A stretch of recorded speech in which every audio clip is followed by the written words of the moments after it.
It is super easy to replace the battery in your Honda key fob. First, go to this little latch right here. Using your thumbnail, push it over and remove the hidden key. Now if you look inside, you'll see these two plastic nubs. Take the key and push it between them.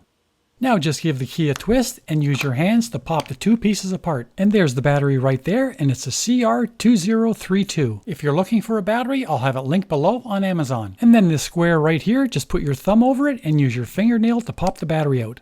When you're doing this, these can be really slippery if your hands are dry. It can fly out of your hands and this can happen. No problem. Start by pointing this piece to the bottom. The lock button goes in first. The unlock button is next. Then the hatch or trunk button. And then last, the horn button. Then there's this piece, which is the spacer between the buttons. You'll notice that this side is longer than the other side.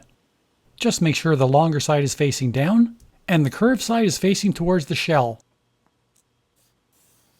And with this piece, just match up the curve at the top, and all these little rubber nubs should be pointing down.